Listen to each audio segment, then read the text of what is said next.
Y bueno, vamos a continuar, ¿cierto?, con el estudio de la unidad 1, es decir, nuestro objetivo sigue siendo encontrar fuerzas equivalentes o sistemas equivalentes de fuerza, ¿cierto? Encontrar la famosa fuerza resultante para distintos tipos de sistemas. Ya hemos estudiado lo que son partículas, tanto en el plano como en el espacio, así que ahora toca empezar a estudiar lo que son cuerpos rígidos, ¿ya? Debido a que no muchas veces la simplificación, ¿cierto? O asumir que un cuerpo se comporta como una partícula debido a sus dimensiones, no siempre es correcto, ¿cierto? Trabajar bajo ese modelo, ya que no muchas veces va a representar la realidad. En general, ¿cierto? Un cuerpo debe tratarse como una combinación de un gran número de partículas, ¿cierto? Tomándose en cuenta el tamaño del cuerpo y también el hecho de que las fuerzas pueden estar actuando en distintos puntos o partículas de esto. Es decir, vamos a estudiar acá cuerpos sobre los cuales las fuerzas que actúan sobre este tienen distintos puntos de aplicación. Vamos a considerar que estos cuerpos van a ser cuerpos rígidos, ¿cierto? Este concepto lo vimos en la primera clase, es decir, cuerpos que no presentan deformaciones, que mantienen, ¿cierto?, las mismas distancias, sus partículas mantienen las mismas distancias relativas, ¿cierto?, y no cambia su tamaño ni su forma. Y vamos a estudiar los efectos que ejercen la fuerza ejercida sobre un cuerpo rígido y buscaremos una forma de reemplazar un sistema de fuerzas por un sistema equivalente que sea más simplificado. ¿Ya? ¿Cierto? Para partículas, ese sistema simplificado era una sola fuerza, ¿cierto? Nosotros vimos que cuando tenemos varias fuerzas actuando sobre una partícula, el sistema equivalente más sencillo es una sola fuerza y esa fuerza es la resultante que iguala a la sumatoria. Ahora vamos a ver que para un cuerpo rígido no es tan sencillo como hacer la suma de fuerzas, sino que hay que tener en cuenta otra variable. ¿Ya? Vamos a ir construyendo, ¿cierto?, los conocimientos para llegar a esa formulación. Primero hay que hacer la distinción entre dos grandes grupos de fuerzas, ya que son las fuerzas externas y las internas. Las externas son las fuerzas típicas, ¿cierto?, que nosotros encontramos que ejercen cuerpos externos sobre el cuerpo que estamos analizando, o sobre el cuerpo rígido, ¿cierto?, bajo consideración. Ellas son las responsables del comportamiento externo del cuerpo, es decir, son las que causan, o son las causantes del estado de movimiento o de reposo que pueda tener en el cuerpo, ¿cierto? Si el cuerpo se mueve con aceleración, velocidad constante, o si está en reposo, todo eso se debe a la acción de fuerzas externas, ¿ya? También existen lo que son las fuerzas internas, que son aquellas fuerzas que están destinadas o cuya función, ¿cierto?, es mantener unido el cuerpo, o mantener unidas de manera cohesiva las partículas que forman el cuerpo. Si el cuerpo rígido está constituido estructuralmente por varias partes, las fuerzas internas que mantienen unidas dichas partes son las que, valga la redundancia, va a llamar fuerzas internas. O sea, si tenemos una estructura, por ejemplo, que conecta varias piezas, en la unión de esas piezas se desarrollan fuerzas internas que la mantienen unida. Entonces, cuando nosotros hagamos un diagrama de cuerpo libre, solamente el diagrama de cuerpo libre considera las fuerzas externas, ¿ya? Siempre que consideremos un cuerpo, van a ir las fuerzas externas. Las fuerzas internas no se consideran al hacer un diagrama cuerpo libre, ¿sí?, del cuerpo completo.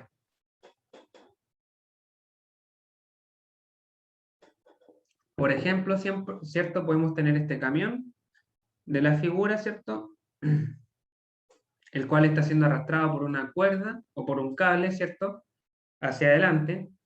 Las fuerzas que actúan sobre este camión, nosotros las podemos exponer todas en un diagrama cuerpo libre, ¿vale? Tendríamos que considerar, por ejemplo, el peso del camión, ¿cierto?, el cual se representa a través de una fuerza que actúa sobre el centro de gravedad. A pesar de que el peso representa el efecto de la atracción de gravedad sobre cada partícula del camión, todos esos efectos o todas esas fuerzas peso sobre cada partícula se pueden resumir en una sola fuerza peso W que actúa en el centro de gravedad. Ese Profe, análisis, dime. Disculpe, tengo una consulta aparte.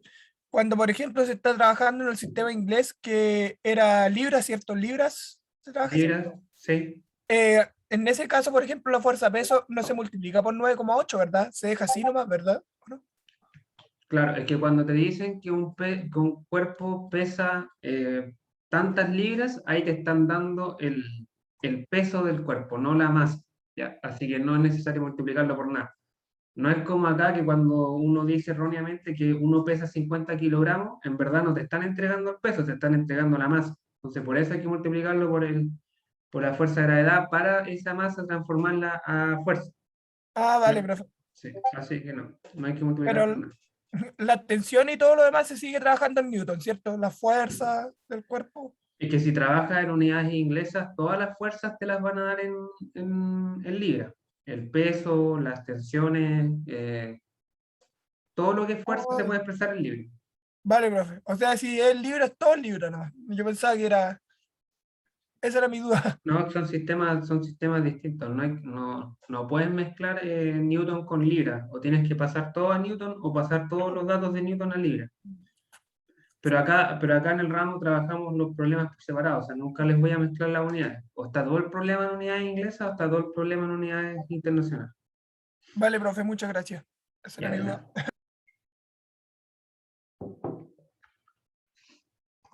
Ya, entonces, ¿cierto? Tenemos el peso que se representa mediante una sola fuerza en el centro de gravedad. En este caso tendríamos la tensión del cable, ¿cierto? Que se traspasa al punto de contacto de la cuerda. Y tendríamos dos fuerzas normales, ya que hay dos fuerzas o hay dos puntos de contacto, ¿cierto? Del camión sobre el suelo, en cada rueda. Entonces, si se fijan, tendríamos cuatro fuerzas. Tendríamos cuatro fuerzas, ¿cierto? Cada una actuando en distintos puntos, ¿vale? Hay cuatro puntos distintos. En este caso no sería correcto, no sería coherente asumir que el camión es una partícula. Por supuesto que no, porque hay distancias demasiado grandes entre los puntos de aplicación de la fuerza. Así que hay que trabajarlo como un cuerpo rígido. ¿Sí? Y lo que hay que considerar es que acá, cuando hicimos el diagrama cuerpo libre, estamos exponiendo puras fuerzas externas, ¿ya? Si nosotros lo pensamos, acá obviamente que hay fuerzas internas que mantienen unido al camión.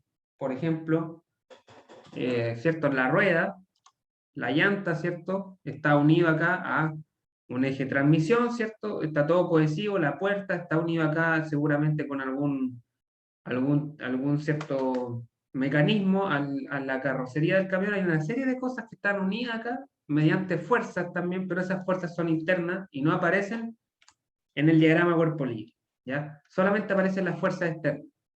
Ahora, por ejemplo, si yo en vez de analizar el camión quisiera hacer el diagrama cuerpo libre de una rueda, por ejemplo, ahí sí esas fuerzas internas, desde el punto de vista del camión completo, se transforman en fuerzas externas desde el punto de vista de la rueda por sí sola. Ya, pero ese análisis lo vamos a hacer cuando veamos estructura. Acá lo único que hay que considerar es que cuando hacemos el diagrama cuerpo libre, solamente fuerzas externas. Las tensiones siempre son fuerzas externas, las normales y la fuerza peso.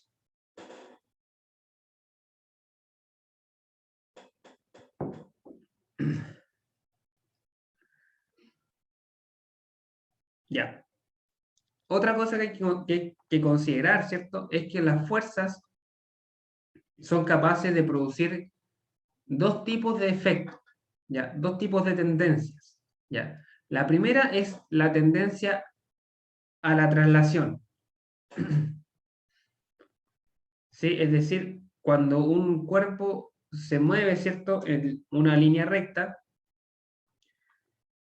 sin cambiar su orientación, a ese movimiento se le denomina traslación. Y las fuerzas, ¿cierto? Son capaces de ejercer tendencias a la traslación. Eso quiere decir que no necesariamente provocan el movimiento, pero sí tienden a provocarlo. O sea, por ejemplo, esta fuerza peso, ¿cierto? Está haciendo que el cuerpo tienda a moverse hacia abajo, ¿ya?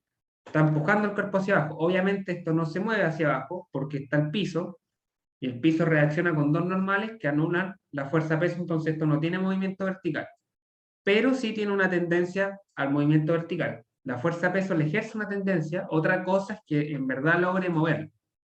Ahora, por ejemplo, esta fuerza, esta tensión, también genera una tendencia a traslación hacia la derecha, y en este caso seguramente logre mover el camión porque no hay ninguna fuerza oponiéndose a esta tensión, ¿cierto? Seguramente acá debiesen existir fuerzas de roce, que no hemos considerado, que pudiesen o no igualar a esta fuerza tensionante y mantener el camión en reposo. Pero sin lugar a dudas, esta fuerza está generando una traslación. Luego, si el movimiento se concreta, ese es un análisis que hay que hacer aparte, pero las fuerzas siempre implican una fuerza a la traslación en la dirección de la fuerza. ¿Sí? El segundo efecto que generan las fuerzas, ¿ya? Son las tendencias a movimientos rotativos o tendencias a la rotación. ¿Sí? Esta fuerza, de algún modo u otro, está haciendo que este cuerpo tienda a rotar respecto a algún punto. Por ejemplo, esto puede estar tendiendo a que esto rote así, por ejemplo, pero obviamente hay fuerzas acá que están equilibrando, impidiendo que el cuerpo rote, seguramente. Pero las fuerzas siempre generan una tendencia también a la rotación. Y esa tendencia está dada por otra variable que se llama momento, que vamos a ver en esta clase un poco más adelante.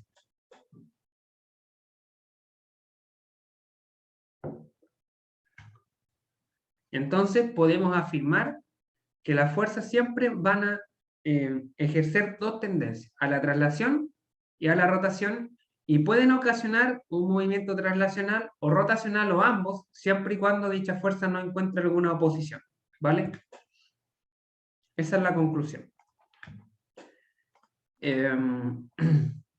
Vamos a ver ahora, o recordar, ¿cierto? Un principio que ahora, como vamos a estudiar cuerpos rígidos, tiene mucha más trascendencia, que es el principio de la transmisibilidad, ¿cierto? Uno de los principios básicos que vimos al principio. Ahora, como ya no son partículas, este principio adquiere alta relevancia y establece, ¿cierto?, que la condición de equilibrio o movimiento, es decir, el estado, desde el punto de vista de la estática del cuerpo, va a permanecer inalterado, ¿cierto?, ese estado, si una fuerza que actúa en un punto dado del mismo se reemplaza por una fuerza de la misma magnitud y la misma dirección, pero que actúa en un punto distinto, siempre y cuando ambas fuerzas tengan la misma línea de acción. Ya, esto quiere decir que, por ejemplo, si yo tengo esta fuerza F actuando en el punto A, ¿cierto? Esta fuerza, como dijimos, ejerce una tendencia a la traslación, seguramente ejerce una tendencia a la rotación. No sabemos si logra mover o rotar el cuerpo, pero sí que ejerce esas dos tendencias. Ya, esas dos tendencias, es decir, el estado del cuerpo, no cambian si es que yo esta fuerza la reemplazo por esta fuerza F', siempre y cuando F' y F tengan la misma dirección, es decir, actúen en la misma línea de acción, tengan la misma magnitud, y lo único que cambia es el punto de aplicación. Cambia el punto de aplicación de A a B siempre y cuando el punto A y B estén en la misma línea de acción. ¿Vale? En palabras simples y en la práctica, este principio lo que permite es yo poder trasladar la fuerza a cualquier punto en la línea de acción de la fuerza. Lo puedo trasladar acá, ¿cierto? Puedo trasladar la fuerza aquí, en este caso al punto B. Puedo hacer ese traslado para hacer cálculos de forma más fácil. Ya, por ejemplo, Profe, sí, dime. eh, tendría que tener entonces el mismo sentido igual, el sentido no importa mucho. No, el mismo sentido, por supuesto. O sea, tiene que Fíjate. tener las tres cosas, módulo, dirección y sentido. Sí, lo único que cambia es el punto de aplicación. Cambia el punto de aplicación siempre y cuando esos dos puntos de aplicación estén en la misma línea. Entonces yo puedo trasladar, por ejemplo, esta fuerza, en vez de hacer los cálculos de esta fuerza en el punto A, la puedo trasladar y ponerla en este punto. La traslado acá, ¿cierto? Y seguramente, o quizás dependiendo del problema, los cálculos que tenga que hacer con esa fuerza en este punto sean más fáciles. Esto es muy conveniente, ya vamos a ver en los casos en los que se aplica. Acá hay un segundo ejemplo ¿cierto? En la práctica. Si yo tengo este camión, por ejemplo, que quedó en pana, es lo mismo, ¿cierto? Si es que yo amarro una cuerda al frontis del camión y lo tiro con una fuerza de cierta magnitud, es exactamente lo mismo si es que esa misma fuerza yo la aplico por detrás y lo empujo. Siempre y cuando, ¿cierto? Estos dos puntos tienen la misma línea de acción. Mantengo la magnitud, mantengo el sentido, la dirección, cambio el punto de aplicación y el resultado es el mismo. Por ejemplo, si esta fuerza no es capaz de mover el camión, tampoco va a ser capaz de moverlo si es que yo la aplico acá atrás.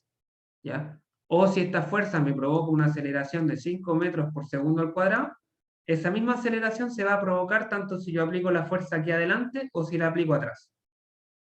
¿Vale? No cambia el resultado desde el punto de vista de la estática o de la dinámica del cuerpo. Ya, eso hay que tener presente. Ahora hay una propiedad física que hay que aprender a calcular, que es como les comentaba, la tendencia a la traslación está dada por la fuerza y la tendencia a la rotación está dada por el momento que genera la fuerza. Entonces tenemos que aprender a calcular ese momento. Para eso tenemos que recordar un poco de álgebra. Vamos a recordar brevemente cómo se calcula un producto vectorial, ya, ¿cierto? Un producto cruz de toda la vida. Vamos a recordar muy rápidamente esto, ¿cierto? Si tenemos dos vectores P y Q, ¿cierto? El producto cruz o el producto vectorial se define como P cruz Q, ¿cierto? Y genera un tercer vector, el vector B, que es el vector resultante de este producto vectorial, el cual, ¿cierto?, satisface las siguientes propiedades o condiciones. Ya. La primera es que el producto, el vector que se genera del producto, es perpendicular al plano que contiene a los dos vectores que operamos, ¿cierto? O sea, por ejemplo, acá tenemos P y Q en un plano, entonces el producto, el vector B, es perpendicular a ese plano. Segundo, la magnitud de este vector B, es igual al producto de las magnitudes de los dos vectores por el seno del ángulo que forman entre ellos. Siempre y cuando ese ángulo sea el que medimos, ¿cierto?, menor a 180 grados. Entonces, por ejemplo, acá estos dos vectores forman un ángulo θ, por ende, ¿cierto?, el producto cruz, el módulo de ese producto cruz va a estar dado por, ¿cierto?, P, Q y el seno del ángulo que en este caso es θ.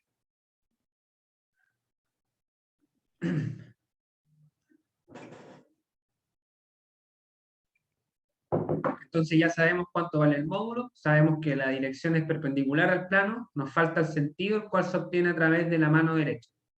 Cerrando la mano en el sentido de orientación desde el vector P hacia el vector Q, entonces el dedo pulgar indica la dirección del producto B. Si P y Q no tienen el mismo punto de aplicación, entonces primero se tiene que volver a dibujar, se tienen que volver a dibujar a partir del mismo punto, ¿cierto? O sea, por ejemplo, en este caso, tenemos P y Q, cerramos la mano como si P se juntara con Q y me da, ¿cierto?, el sentido del resultado del producto, ¿cierto?, perpendicular y en este caso hacia afuera del plano. Hay algunas propiedades, ¿cierto? Una de ellas, ¿cierto?, es que si dos vectores tienen la misma dirección, el producto vectorial es 0, ¿cierto? Porque me va a quedar seno de 0 y eso da 0. Geométricamente, la magnitud de B del producto es igual al paralelogramo que tiene como lado P y Q. Ya esto no es tan relevante, pero el valor de este B es igual al área de este paralelogramo que se puede formar acá.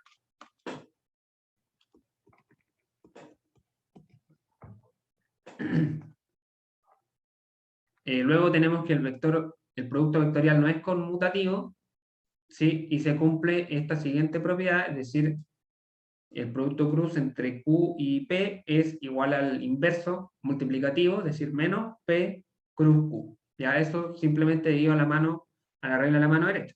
Si yo operase Q cruz P, ¿cierto? Tendría que hacer la regla de la mano derecha al revés, cerrar desde Q hasta P y me daría el sentido hacia el plano, en este caso, opuesto al vector que podemos ver acá en el eje.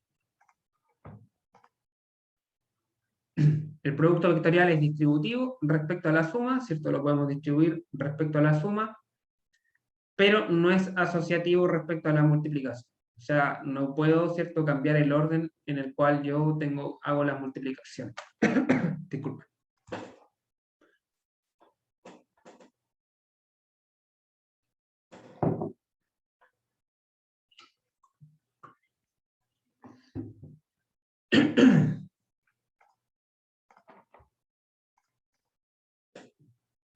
Ya, ahora para determinar las componentes rectangulares de un producto vectorial, ¿cierto? Tenemos que definir los tres vectores unitarios en el espacio, itongo, jotatongo y catongo,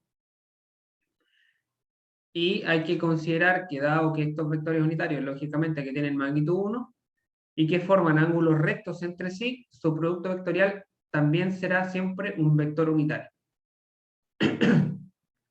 La dirección de este vector unitario va a ser siempre perpendicular al plano de los vectores que estamos operando y su sentido se determina utilizando la regla de la mano derecha.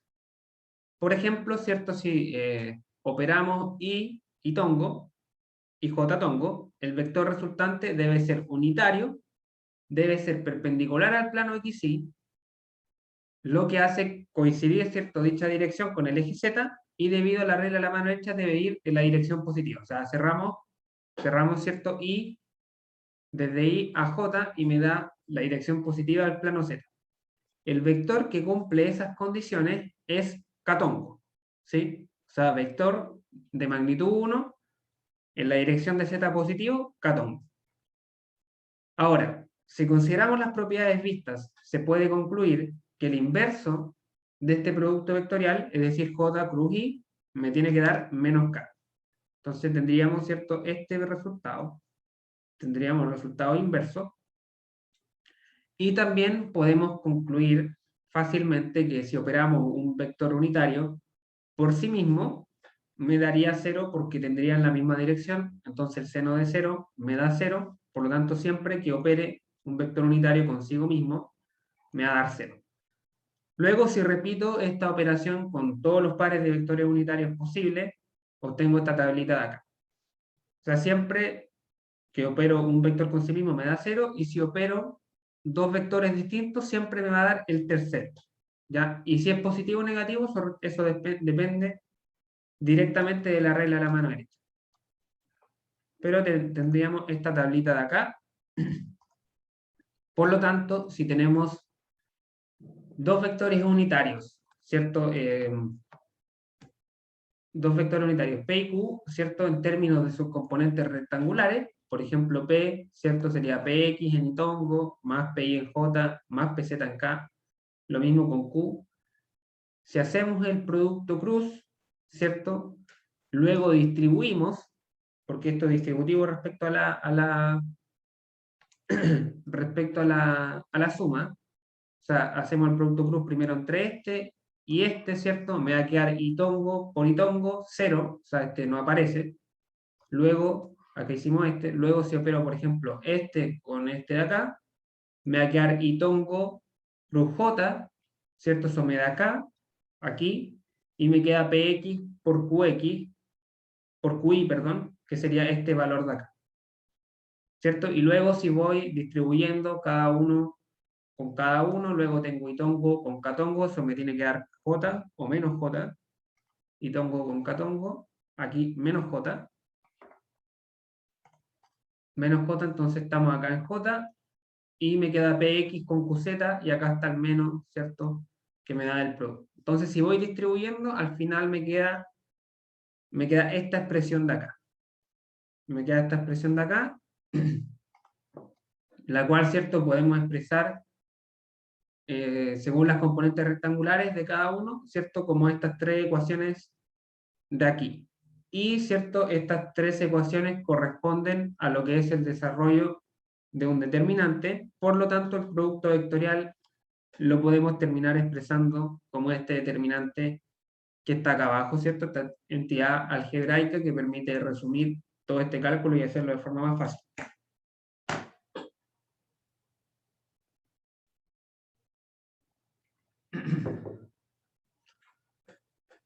Entonces, cuando tengamos que calcular el producto vectorial de vectores que seguramente estén en 3 dimensiones y conozcamos sus desarrollos vectoriales, lo más fácil, ¿cierto?, es calcular este determinante. ¿Ya? No es tan sencillo como cuando tenemos un problema en el plano, en el cual podemos aplicar directamente esta propiedad acá y calcular la magnitud multiplicando los vectores, porque cuando tenemos vectores en el espacio, este ángulo no es tan sencillo de encontrar. Lo mismo con la dirección. O sea, por ejemplo acá, si tenemos dos vectores en el plano, sabemos inmediatamente que la dirección perpendicular es el tercer eje que me falta. Pero cuando tenemos dos vectores espaciales, encontrar esa dirección perpendicular no es tan sencillo. Entonces ahí me viene bien el uso de este determinante. Ahora, ¿por qué estamos viendo lo que es el producto cruz? Porque, ¿cierto?, hay una propiedad física muy importante de estudiar, que es el momento de una fuerza. ¿Ya? Que es una propiedad física que mide la magnitud de la tendencia a la rotación que ejerce una fuerza. Ya, como yo les mencionaba al principio, las fuerzas, cuando yo aplico fuerza sobre un cuerpo, ejerzo dos tendencias. Una tendencia a la traslación, que está dada por el módulo de la fuerza, y una tendencia a la rotación, que está dada por el módulo de esta variable, es decir, por el módulo de el momento. Y tenemos que aprender a calcular. Profe, Dime. tengo una duda. ¿Esto se podría expresar como el torque o solamente lo vamos a trabajar como momento respecto a un punto en el curso? Es que no entiendo tu pregunta porque muchas veces torque se ocupa como sinónimo de momento, Ah, ya, vale, profe. Si no es, pero depende porque a veces en física igual se ven otras variables que igual reciben el nombre torque, entonces hay que tener cuidado. o sea, al menos yo en física 1 lo trabajé así el torque como R cruz F. Me lo Ah, ya, enseñaron así. sí, claro, es lo mismo, Sí, bueno. son sinónimos. Vale, profe. Ya, entonces, vamos a considerar, ¿cierto?, este cuerpo rígido que tiene esta forma, ¿cierto?, de acá. Sobre ese cuerpo eh, hay una fuerza aplicada en el punto A, cuya posición está definida por medio del vector R, respecto a un punto de referencia A, o sea, a un punto de referencia O. ¿Cierto? Tenemos la fuerza aplicada en A, esa fuerza, ese punto de aplicación, la medimos respecto a su posición, la representamos mediante este vector posición, respecto a un eje de referencia o un origen, ¿cierto? Este vector lo vamos a denominar vector posición de A. Entonces, ¿cierto? Ambos vectores, el vector R y el vector F, están en el mismo plano de la figura. Entonces, el momento que genera esta fuerza respecto al punto O se define como este producto cruz entre R y F. R cruz F. Aquí lo que hay que destacar es que el producto cruz siempre, o sea, el momento siempre se mide respecto a un punto. ¿Ya? Acá lo estamos midiendo respecto al punto O. ¿Ya? Pudiésemos medirlo respecto a otro punto, O', ¿cierto? Y tendríamos que haber ahí calcular el producto cruz entre R' y F. ¿Ya? Pero a lo que voy es que varía dependiendo del punto que yo tome como referencia. Ya no es como una variable característica de aplicación sobre el cuerpo como lo es la fuerza, sino que depende del punto respecto al cual yo lo esté midiendo. Pero por definición, ¿cierto? Tiene este producto. Entonces, según las propiedades del producto vectorial que acabamos de ver, podemos concluir, ¿cierto?, que el momento primero va a ser un vector, ¿cierto?, que es perpendicular al plano que contiene el punto de referencia y la fuerza. ¿cierto? El sentido está definido por la regla de la mano derecha, o podemos también determinarlo por el sentido de rotación que haría este vector R si le aplicamos la fuerza F respecto al punto O. O sea, acá podemos imaginarnos, por ejemplo, que tenemos acá, ¿cierto?, nuestro vector R. El vector R está sujeto, estamos sujetando este vector en el punto O, lo tenemos sujeto desde ese punto y le aplicamos la fuerza, que en este caso es hacia arriba. Entonces, ¿cierto?, esto rotaría así. Rotaría así. Eso me sirve para definir el sentido del momento, que en este caso es antihorario, y por la regla de la mano derecha, si cierro los dedos de la mano derecha en sentido antihorario, me da un vector que en este caso tiene una dirección perpendicular y un sentido hacia afuera del plano de la pantalla, ¿cierto?, del computador, digamos, que estamos mirando ahora.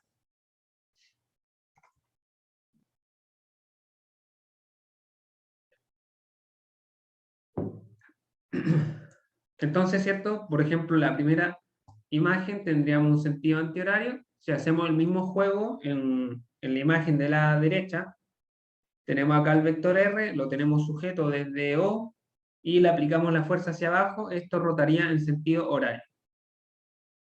En sentido horario. Y si luego analizamos la regla de la mano derecha, me daría el vector apuntando hacia la pantalla o entrando hacia la pantalla, en este caso al plano de la pantalla.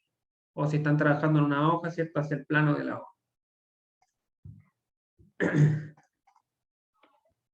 Ahora, la magnitud, ¿cierto?, la podemos determinar como la multiplicación de los dos módulos, o sea, del módulo de R, que es una distancia, ¿sí?, del módulo de la fuerza, ¿cierto?, que estará en Newton, y del seno del ángulo que forman entre ellos.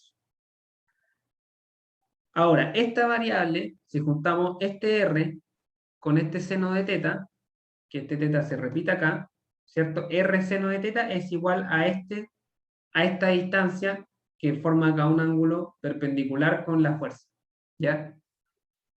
Entonces, el momento, el valor del momento, la magnitud, siempre la podemos encontrar con esta simple multiplicación de F por D, ¿cierto? Donde F es la magnitud de la fuerza y D es la distancia perpendicular desde el punto de referencia hacia la línea de acción de la fuerza, es decir, es la distancia más corta que hay con la línea de acción de la fuerza, la distancia perpendicular. Y esta muchas veces es la forma más sencilla de encontrar el valor del momento.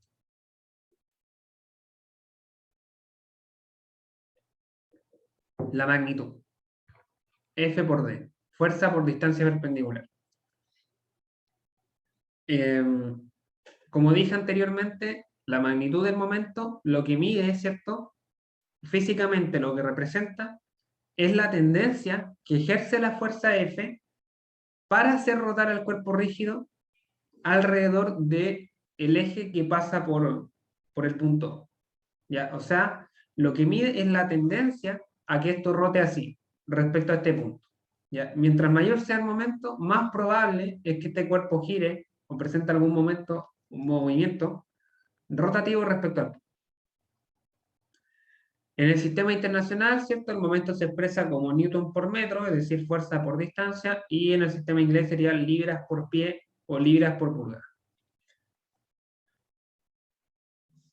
Podemos ver, ¿cierto?, observar que el momento depende depende, ¿cierto?, de la magnitud, la línea de acción y del sentido de la fuerza. ¿Ya?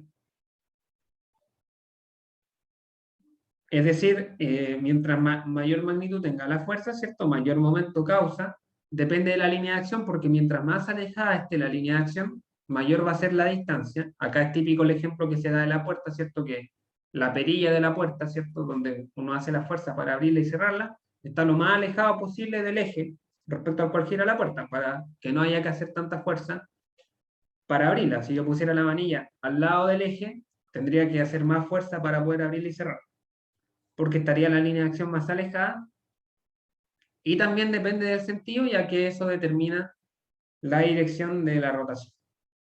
pero no depende de la posición que tiene su punto de aplicación a lo largo de su línea de acción, lo cual es consecuente con el principio de la transmisibilidad. ¿Qué quiere decir esto? Que, por ejemplo, si esta fuerza estuviese, en vez de estar aplicada en el punto A, estuviese en el punto B, estuviese acá, el resultado es el mismo, porque sigo multiplicando la magnitud de la fuerza por la distancia más corta de la línea de acción. O sea, el resultado no cambia. Por lo tanto, el principio de transmisibilidad es completamente válido para hacer cálculos de momento. Yo puedo trasladar la fuerza en su línea de acción para hacer el cálculo de la forma más fácil posible.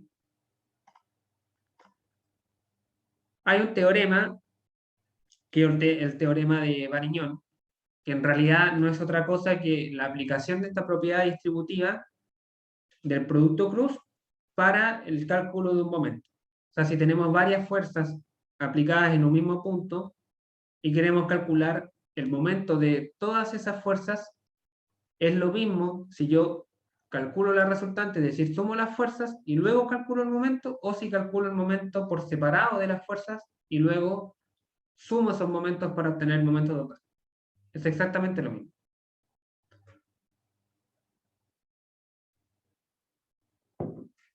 El momento con respecto a un punto dado de la fuerza resultante de varias fuerzas concurrentes es igual a la suma del momento de las distintas fuerzas con respecto al mismo punto. Y esa propiedad se conoce como teorema de Varignon, pero en realidad no es otra cosa que aplicar la propiedad distributiva de los momentos. Este teorema es bien importante porque facilita muchas veces el cálculo del momento, ya que a veces puede ser que encontrar esta distancia no sea tan sencillo, ¿cierto? Siempre se puede, pero a veces puede que geométricamente presente alguna complejidad. Sin embargo, con el teorema de Varignon muchas veces es más fácil porque puedo, ¿cierto?, hacer la siguiente metodología. Puedo esta fuerza descomponerla en Fi y Fx, y como las componentes son fuerzas como tales, aplicadas en el mismo punto, puedo calcular el momento de cada componente y luego sumar para obtener el momento de la fuerza total. Entonces, por ejemplo, acá, ¿cierto?, descompuse en Fx y Fi,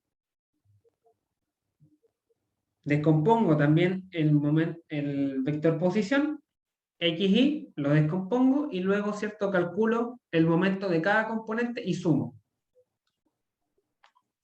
Por ejemplo, el momento de Fi sería Fi por la distancia perpendicular desde el punto O hasta su línea de acción. Esta es la línea de acción de Fi, ¿cierto? Y la distancia que es perpendicular a esa línea de acción es X. O sea, la componente X del vector R. Entonces, Fi por X me va a dar el momento, que sería esto de acá. Y esto sería, ¿cierto?, en sentido positivo. Sentido antihorario, ¿cierto? Me imagino como que tengo acá el vector X y le estoy ejerciendo una fuerza hacia arriba, esto rotaría en sentido antihorario, ¿cierto? Y acá cuando yo hago cálculos de momento puedo definir qué sentido voy a considerar positivo. Por ejemplo, acá estoy considerando positivo el sentido antihorario. Luego me faltaría sumar el momento de Fx, acá está Fx, necesito la distancia perpendicular a la línea de acción de Fx, que sería esta es la línea de acción, y esa distancia perpendicular no es otra que y, ¿vale? Entonces, el momento de esa componente sería y por Fx, y el sentido en este caso me va a dar horario. Me va a dar horario porque me imagino que tengo acá el vector y le ejerzo una fuerza hacia la derecha, esto gira en sentido horario. Así que va con signo negativo.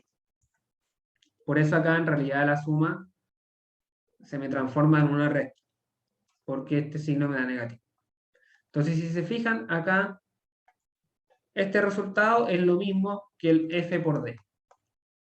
Ya sea si calculo esto o calculo esto, el resultado va a dar el mismo. Pero muchas veces es más fácil hacer esto acá. Y eso lo vamos a ver en el ejemplo siguiente.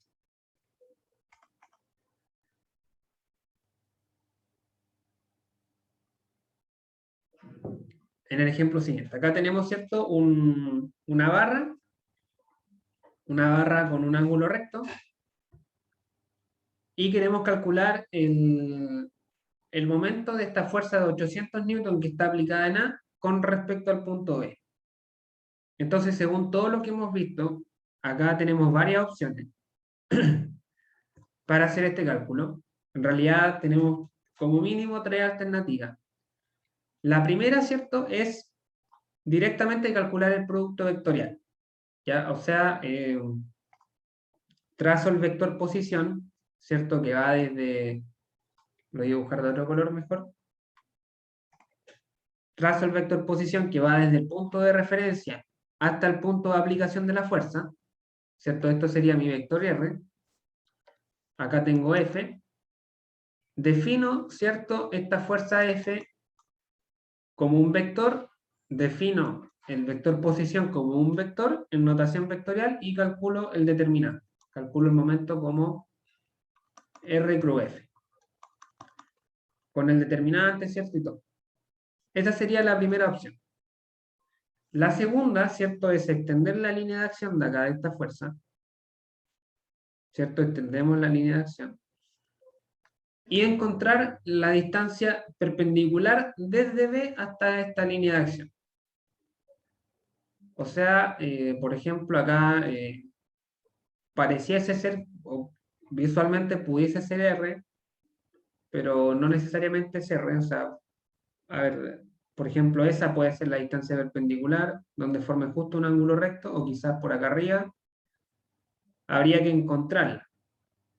Ya digamos que es esa, no estoy seguro. Habría que hacer el cálculo, ¿cierto?, con geometría y demás, y calcular esa distancia D. Y luego encontramos el módulo del momento como F por D. ¿Sí? Esa sería la segunda opción. La dificultad, ¿cierto?, es encontrar esa distancia. Encontrar además el punto donde justo esto es perpendicular y luego medir esa distancia. No siempre es tan fácil. Ya. La opción más sencilla, en general, ¿sí?, no siempre es el caso, pero en general siempre es sencillo descomponer la fuerza y calcular los momentos de las componentes. ¿Ya? Es decir, en este caso, ¿cierto?, descompongo la fuerza, me quedaría una fuerza en X, me quedaría una fuerza en Y,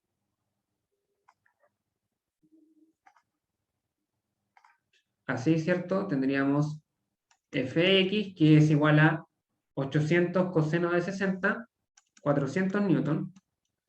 Tenemos Fi, que es 800 seno de 60, 693 newton. Ahí tenemos las dos componentes y luego calculamos los momentos de cada componente y sumamos. Entonces, el momento respecto al punto B sería igual a, partamos con Fx. Fx, ¿cuánto vale el momento de Fx? ¿Cierto? Por definición, es igual a la magnitud de la fuerza, o sea, 400 newton, por la distancia perpendicular a la línea de acción de Fx. ¿Cuánto vale esa distancia perpendicular? Si extendemos la línea de acción, esta sería la línea de acción, ¿cierto? Y la distancia perpendicular, en realidad, es o son estos 160 milímetros, ¿cierto? Esta distancia que está acá, que es la misma que me está entregando el dibujo, 160 milímetros. La vamos a pasar a metros mejor, 0,16 metros. Y el sentido, ¿cierto? El sentido de rotación, imagínense que esta fuerza podemos ocupar el principio de transmisibilidad, hacemos como que la trasladamos hasta acá, y nos imaginamos que tenemos el vector desde B hasta ese punto de aplicación, y esto lo estamos haciendo, le estamos aplicando la fuerza hacia la derecha, así que esto rota en sentido horario, ¿sí? Horario, así que vamos a definir el horario como positivo. Aquí, ¿cierto? Aquí lo que estamos haciendo es declarar que los momentos horarios van a ser positivos. Entonces esto va a positivo. Ya, ahora tendría que sumarle el momento de FI. Y el momento de FI, ¿cierto? Sería igual al módulo de FI, 693 newton, por la distancia perpendicular a la línea de acción. La línea de acción es esta, ¿cierto? Así que la distancia que es perpendicular serían estos 200 milímetros. O sea, 0,2 metros. Y el sentido de rotación, ¿cierto? Hacemos el mismo cálculo. Esto obviamente después se aprende y se hace mental. Acá podemos hacer el principio de transmisibilidad. Trasladamos FI hasta este punto. Luego trazamos un vector posición. Y nos imaginamos que ese vector posición le ejercemos la fuerza hacia arriba. Y esto rotaría, ¿cierto? En sentido horario también. Así que iría positivo.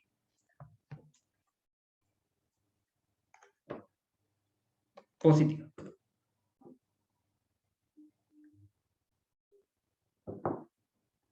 Hacemos el cálculo, ¿cierto? En la matemática, 400 por 0,16 y 693 por 0,2. Y eso debiese darme este resultado que está acá. 202,6 newton metro. Si se fijan, a ver, ¿cierto? Esto acá hemos calculado el módulo, ¿ya? El módulo. No tenemos aún el vector.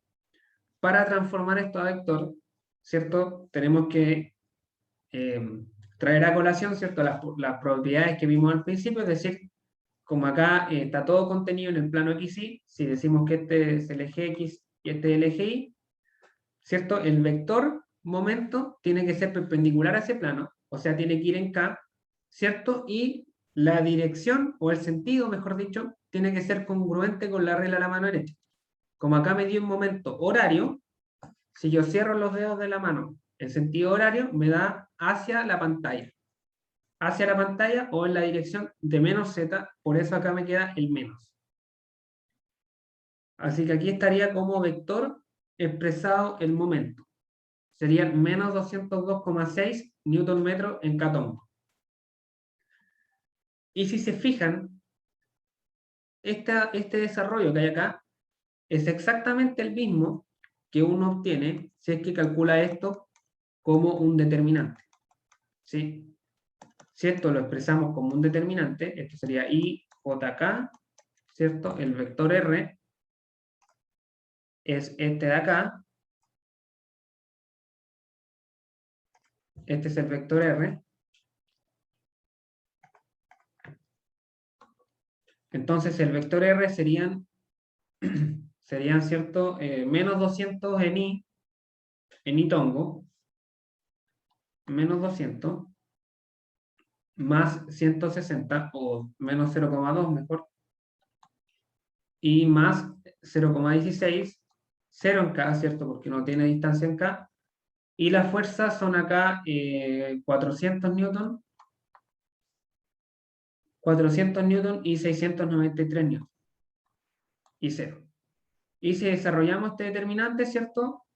La única componente que vale es la de K, porque las demás siempre van a ir multiplicadas por estos dos ceros, y esto me va a quedar en K tongo, factor de menos 0,2, menos por 693, por 693, y menos 0,16 por 400. Este por este, menos este por este, y me entrega este mismo resultado que está acá, y la gracia de ocupar el determinante es que inmediatamente el resultado me queda como vector. Inmediatamente esto me va a dar 202,6 newton metro en K tongo. O sea, me entrega directamente el signo del valor. Este signo me sale del determinante y no tengo que hacer como el análisis de la regla de la mano derecha y para dónde apunta la cuestión, ¿cierto? El vector, para determinar el signo. Así que eso, chicos, así se calcula un momento. Hay varias formas. En general, esta de acá, para problemas en el plano, es la más sencilla. Descomponer y calcular los momentos de la componente y sumar. Y cuando estemos en el espacio, que lo vamos a ver en la otra clase, ahí ya es necesario, y en realidad es casi la única alternativa, calcular el determinante como tal. ¿Vale? Así que, eso, chicos, dudas, consultas respecto a este ejemplo, a la materia en general, Profe, dime. o sea, se podría calcular de las dos formas, ¿cierto? Como Ujú. producto vectorial y como, Sí, correcto. claro. Solamente como producto vectorial obviamente queda con el sentido. Esa es la diferencia, ¿cierto, profe? Claro, el producto vectorial, la ventaja que tiene es que te entrega el vector, te entrega el signo y te entrega también la Sería en dirección del vector. catongo. Claro, porque Sí, el otro sería como el módulo nomás.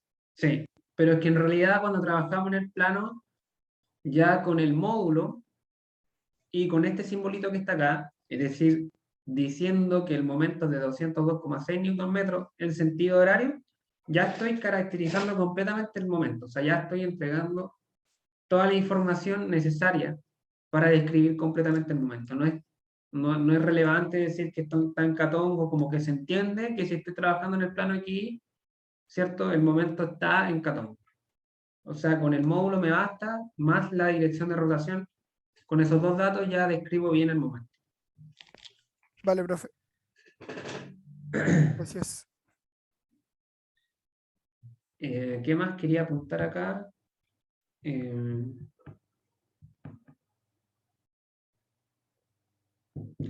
y nada, como les decía, este valor lo que representa es la tendencia a que esta fuerza de 800 newton haga que esto rote respecto al punto B. ¿Sí? Mientras mayor me dé este valor, mayor tendencia va a tener esto a que rote respecto a este punto. ¿Ya? Entonces, esta fuerza, como tal, lo que está haciendo sobre esta barra, está ejerciendo una tendencia a la traslación, o sea, está haciendo que la barra tienda a trasladarse hacia arriba y hacia la derecha.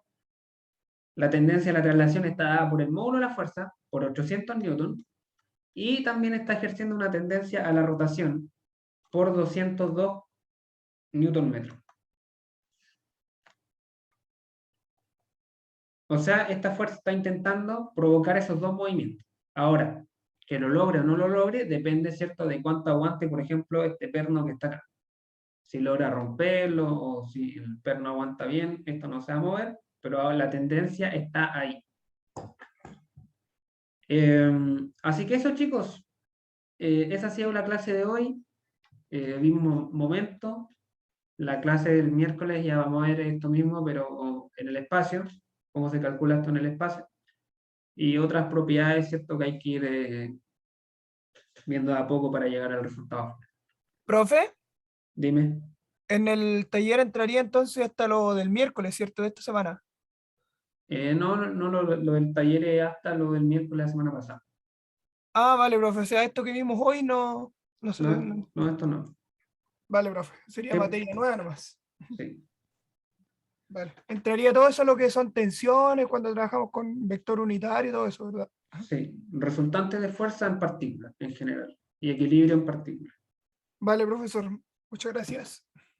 Profe, yo tengo una duda en la guía 1 que subió de ejercicio no resuelto. Ujú. ¿Esa es para toda la materia o esa entraba hasta lo que vimos el miércoles? No, las guías son temáticas. Ya, o sea, Mm. van por temas. Si, por ejemplo, a ver, la primera guía, si no me equivoco, es de resultantes de fuerza en partícula en el plano. Va separada por temas. En general, a veces los temas coinciden con lo que vemos en una semana y a veces abarcan un poco más, pero por ejemplo, acá está la guía, Sí, que ese el esta es la ejercicio. propuesta. Claro, acá el sistema equivalente de fuerza en partícula en el plano. O sea, esto es solamente partícula en el plano, que es lo que vimos la primera semana, casi un poquito la segunda quizás. La segunda guía, que igual la subí, la segunda guía, ¿cierto?, es de sistema equivalente de fuerza en partícula en el espacio. Ya seguramente la guía que suba esta semana, la tercera es de cuerpo rígido. O sea, siempre van por tema. Y aquí está el título. Sí, profe, tengo una duda en la primera. En la primera pregunta, No, la primera guía. ¿esta o no? La segunda, segundo ejercicio. Este. Sí que no sé bien cómo hacerlo porque después, como dice que tiene que ser dirigida en el BC, en punto BC. No sé bien cómo tomarlo. Ya mira. Este problema, ¿cierto?, te dice que se sabe que la resultante de las tres fuerzas, porque además, ¿cierto?, acá hay una tensión involucrada, que no sale directamente del problema. O sea, aquí hay una tensión acá. Esa tensión tiene, ¿cierto?, el valor suficiente para que esto esté en equilibrio. Entonces, acá te dice que la resultante está dirigida a lo largo de BC, ¿cierto? Entonces, tú, acá lo que conviene, bueno, hay varias formas de abarcar este tipo de problemas, pero puedes plantear, por ejemplo, un sistema coordenado que vaya a lo largo de BC, por ejemplo, el eje X, y el eje Y lo pones perpendicular, ¿vale? Aquí tendrías, por ejemplo, el eje X y el eje Y, y haces la descomposición en este sistema, ¿cierto? Haces sumatoria de fuerza en X, sumatoria de fuerza en Y, y como el problema te dice que la resultante está dirigida a lo largo de BC, por lo tanto, no tiene que tener componente perpendicular a ese eje. Entonces, esta ecuación te daría 0. ¿Sí? Sí, ya, Y sí. ahí puedes despejar. Puedes despejar, ¿cierto?, calcular las variables. Ya, gracias, profe. De nada. ¿Alguien más tiene alguna duda, chicos? Por mi parte, ninguna. Me despido, profe. Ya. Chau. Chao, chao. Que tenga una buena semana. Muchas gracias. Chau, chau. Igualmente, gracias a ustedes por Chao, profe. por la Esté asistencia. bien. Igual, Chao. nos vemos el día miércoles. Y recuerden que mañana tienen ayudantía, seguramente el ayudante se comunique con ustedes durante el día. Adiós. Chao, profe. Chao, chao.